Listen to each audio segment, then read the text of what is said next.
দিন কয়েক আগে বিজেপির বাঁকুড়া জেলা কার্যালয়ে কেন্দ্রীয় শিক্ষা প্রতিমন্ত্রীকে তালাবন্দি করে বিক্ষোভ দেখিয়েছিলেন দলীয় কর্মীরা। এবার সেই কেন্দ্রীয় প্রতিমন্ত্রী ও বিজেপির জেলা সভাপতি সুনীল রুদ্র মণ্ডলের বিরুদ্ধে রাস্তায় নেমে টায়ার জ্বালিয়ে প্রতিবাদে সামিল হলো বিজেপিরই একাংশ। বাঁকুড়ার শালতোরার এই ঘটনায় রীতিমতো অস্বস্তিতে গেরুয়া শিবিরে। তৃণমূলের কটাক্ষ এই ছবি প্রমাণ করছে বিজেপির গোষ্ঠীদ্বন্দ্ব কতটা প্রকট। লোকসভা নির্বাচন যত এগিয়ে আসছে ততই বাঁকুড়া জেলা জুড়ে প্রকট হচ্ছে বিজেপির গোষ্ঠীদ্বন্দ্ব। প্রকট হচ্ছে কেন্দ্রীয় শিক্ষা প্রতিমন্ত্রী সুভাষ সরকার ও বিজেপির বাঁকুড়া সাংগঠনিক জেলা সভাপতি সুনীল রুদ্র মণ্ডলের ওপর বিজেপির নিচুতলার কর্মীদের ক্ষোভ।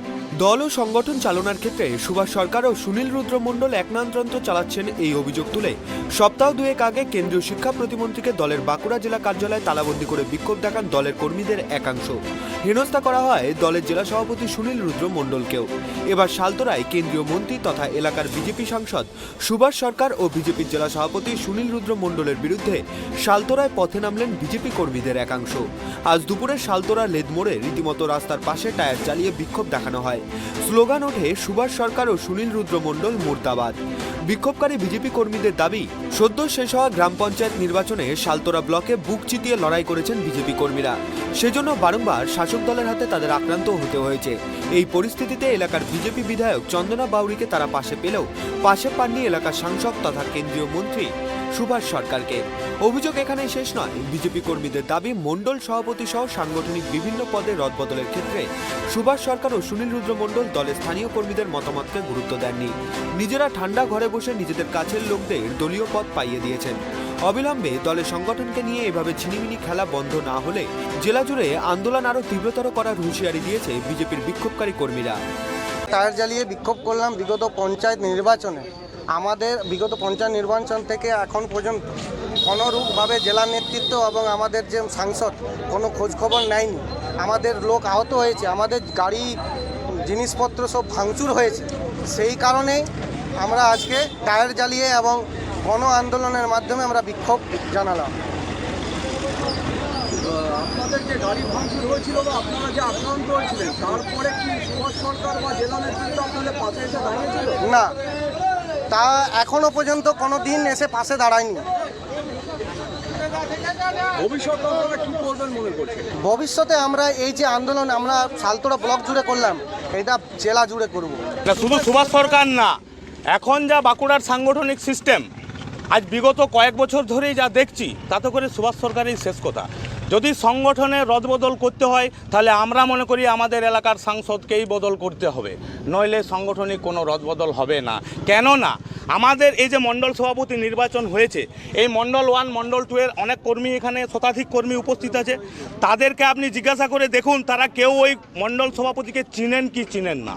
যাকে কোনোদিন 2021-এর পঞ্চায়েত নির্বাচনে পর্যন্ত আমরা দেখতে পাইনি, তিনি হয়ে গেলেন আমাদের মণ্ডল সভাপতি। এটা কীরকম সাংগঠনিক সিস্টেম? এই সাংগঠনিক সিস্টেমের বিরুদ্ধে আমাদের প্রতিবাদ। আমরা শালতোরা মণ্ডল 2 এর মিলে সকল অঞ্চল থেকে মিটিং করেছিলাম এবং বলেছিলাম মণ্ডল কমিটিকে এবং জেলা কমিটিকে যে আমাদের সকলকে এক জায়গায় প্রকাশ্য সমাবেশ করে সমস্ত কর্মীদের অনুমতি নিয়ে মণ্ডল সভাপতি নির্বাচন করা হোক। কিন্তু জেলা কমিটি বা মণ্ডল কমিটি সে সকল কিছু মানেননি। তাই আমরা আজ এই বিক্ষোভ করতে বাধ্য হচ্ছি। অন্যদিকে তৃণমূলের দাবি, পঞ্চায়েত নির্বাচনের ফলাফলই প্রমাণ করেছে এলাকায় বিজেপির কোনো অস্তিত্ব নেই। হাতে গোনা যে কজন রয়েছে, সাংসদকে কাছে না পেয়ে তারাও বিক্ষুব্ধ। এভাবেই বিজেপি শেষ হবে বলে কটাক্ষ করা হয়েছে তৃণমূলের তরফে।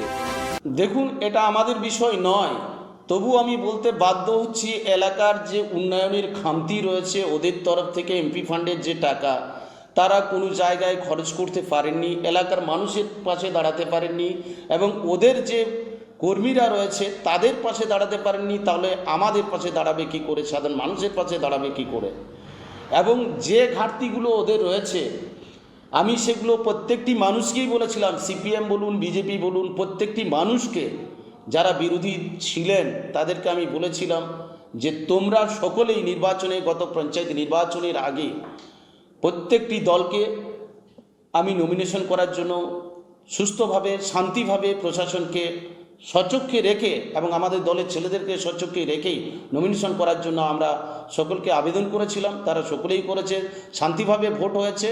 শান্তি শৃঙ্খলার মধ্য দিয়েই দেখুন 24টি পঞ্চায়েত সমিতির মধ্যে আমাদের তৃণমূল কংগ্রেসেই জয়লাভ করেছে, বিরোধীরা শূন্য পেয়েছে।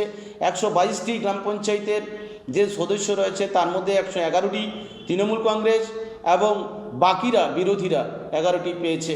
তাতেই আমি বুঝতে পেরেছি যে বিরোধীরা অর্থাৎ বিজেপির এখানে কোনো শক্তি নেই, সেই শক্তির আস্তে আস্তে নিশ্চিহ্ন হওয়ার মুখেই রয়েছে। তার কারণ আপনারা উপলব্ধি করেছেন, এই যে কয়েকটা ছেলে নিয়ে এই যে বিক্ষোভ হলো, সেই বিক্ষোভেও আপনারাও তার ঘাটতি আপনারাও লক্ষ্য রেখেছেন। যদিও এ বিষয়ে বিজেপির জেলা নেতৃত্বের কোনো মন্তব্য পাওয়া যায়নি। বাঁকুড়া থেকে সুদীপ কুণ্ডুর রিপোর্ট, ট্রাইব টিভি।